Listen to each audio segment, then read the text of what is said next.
네, 등교 개학 이틀째인 오늘도 대구에서 고3 확진자가 나왔습니다. 네, 이 학생은 학교에서 발열 검사를 5번이나 했지만 전혀 증상이 없어서 이틀 동안 수업을 들었습니다. 워낙 다양한 유형의 확진자가 나오는 만큼 사후 대책 위주의 방역 매뉴얼을 개선해야 한다는 지적이 나옵니다. 서연아 기자입니다. 대구 수성구에 있는 농업 마이스터고 오늘 오전 이 학교 기숙사에 입소한 고3 학생 1명이 코로나19 양성 판정을 받았습니다. 이 학생은 학교에서 한 5차례의 발열 검사에서는 모두 이상이 없어서 오늘 오전까지도 정상 등교해 수업을 받았습니다. 하지만 기숙사 입소 직후 지자체와 관할교육청이 혹시 모를 상황을 우려해 실시한 전수 진단검사에서 코로나19에 감염된 사실이 뒤늦게 확인된 겁니다.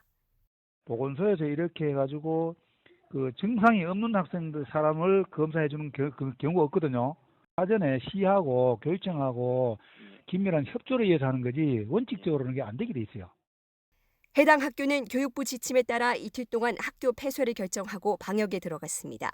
등교 개학 이틀째도 확진자 소식이 이어지면서 학교 현장의 불안감은 높아지고 있습니다. 증상이 드러난 뒤에야 격리와 관리가 이루어지는 현재 매뉴얼로는 대응에 한계가 있다는 겁니다.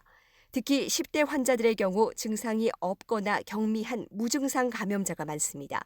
교육부는 감염 위험이 특히 높은 기숙형 학교의 경우 지자체와 교육청이 비용을 분담해 사전 검사를 진행하는 방안을 검토하고 있다고 밝혔습니다.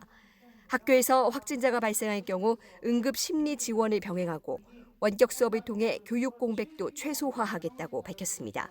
하지만 다음 주 이후 본격 시작될 초중고등학생의 등교 일정은 조정하지 않는다고 선을 그었습니다.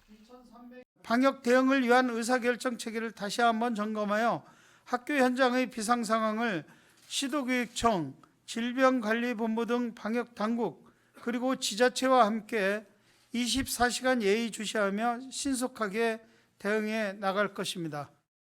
한편 어제까지 의심 증상이 있어 격리된 학생은 115명, 등교한 뒤 발열 검사에서 증상이 발견된 학생은 737명에 이르는 것으로 집계됐습니다. 확진자 동선이 불명확하다는 이유로 등교를 미뤘던 경기 안성 지역의 경우 역학조사 결과 별도의 연관성이 파악되지 않아 오늘부터 관내 학교 9곳 모두 정상 등교에 들어갔습니다. EBS 뉴스 서연아입니다.